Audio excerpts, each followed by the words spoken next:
કયું મંદિર છે તમને ખબર પડી જશે. હું એક એવું મંદિર છું જે હજારો વર્ષ પહેલા બન્યું હતું અને તેની અંદર એવા ભગવાન બિરાજ્યા કે જેને તમે આજ સુધી મર્યાદા પુરુષોત્તમ કહો છો. હું એક એવું મંદિર છું જેને જમીનની અંદર દફન કરી દેવામાં આવી અને એવું સમજવામાં આવ્યું કે ઇમારતોं को दफन करने से इतिहास खत्म हो जाता है. પણ હું એ ઇતિહાસ નથી જેને ખતમ કરી દેવાય. હું એ ઇતિહાસ છું જે આજે પણ જાગવાની તૈયારીમાં છે.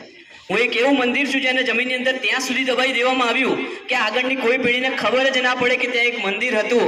એની પર એવી ઇમારત બનાવીને મને દબાઈ દેવામાં આવ્યું કે બધા લોકો ભૂલી જાય કે હું કોણ છું. પણ હું તો એવા ભગવાનનું મંદિર છું ને જે આટલા હજારો વર્ષો પછી પણ 22 જાન્યુઆરીએ બહાર નીકળશે અને એની અંદર ભગવાન રામ બિરાજવાના છે. એ ભગવાન રામ એટલે એવા રામ બિરાજવાના છે કે રામ અને ભરતનું જે ભાતૃભાવ છે આજે પણ લોકોની અંદર છે. રામ અને સીતાનું જે દાંપત્ય જીવન છે આજે પણ લોકોની અંદર જીવતું છે. અને એવું મંદિર હું બનવા જવા નિર્માણ થઈ રહ્યું છું. એ માટે તમે બધા ભૂલી જાઓ કે જય શ્રી રામ. પણ વાત એ છે કે હું બન્યા પછી પણ અધૂરું છું. 22 જાન્યુઆરી કદાચ તમને બધાને લાગશે કે હું બની ગયો, પણ એ બન્યા પછી હું અધૂરું કેમ છું ખબર છે?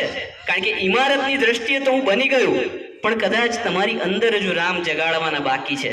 તમારી અંદર હજુ સીતાને જગાડવાની બાકી છે. તમારી અંદર હજુ રામ અને ભરત અને રામ અને લક્ષ્મણનો ભાતૃભાવ બનાવવાનો બાકી છે. હું બની તો અયોધ્યામાં જ રહ્યો છું, પણ પ્રોબ્લેમ એ છે કે મારા બાજુના ગામની અંદર જ બે ભાઈઓ આજની ઠંડીની અંદર એના પિતાની સામે બેઠા છે અને વિચાર કરે છે કે મારો પિતા ક્યારે મરી જાય અને જંપીનનો જે ભાગ છે, જે કરોડોની મિલકત છે, મને ક્યારે મળી જાય. અરે તમે વિચાર કરો કે હું એ રામ ભગવાનનું મંદિર છું જેને સવારે રાજા બનાવી દીધો અને સાંજે કીધું વનવાસ કર, તો પણ શું કહે છે ખબર છે? સારું, મને કાંઈ વાંધો નથી. અને આજે આપણને જ્યારે આઈફોન આપવાની પપ્પા ઓફર કરે ને પછી કે તને તો નોકિયાનો એક સાદો મોબાઈલ મળશે તો આપણે તો ખીજાઈને ઘરની બહાર જતા રહીએ. તો મંદિર તો બની ગયું છે પણ હજુ તમારી અંદર રામને જગાડવામાં બાકી છે. મંદિર તો બની ગયું છે પણ તમારી અંદર રામનો એક ગુણ જગાડવાનો બાકી છે.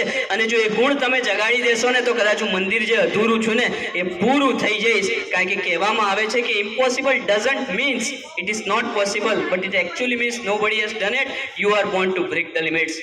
અને છેલ્લે એક ખાલી એટલી જ વાત કહીશ કે તમે યુવા પેઢી છો અને ધ આર્ટ વિન્ડોને થેન્ક યુ, કારણ કે સારી વાત કહેવાની તક આપી, તમારા જેવા કલાકારોને મળવાની તક આપી. તો છેલ્લે તમે શું કરી શકો છો, તમારા જેવી યુવા પેઢી શું કરી શકે છે તેની પર એક શાયરી કહીશ અને મારું વક્તવ્ય પૂરું કરીશ. तो मुर्दा लोहे को भी औजार बनाने वाले, अपने बाजू को भी हथियार बनाने वाले, हमें बेकार समझते हैं सियासत का मगर हम है इस मुल्क की सरकार बनाने वाले. Thank you so much.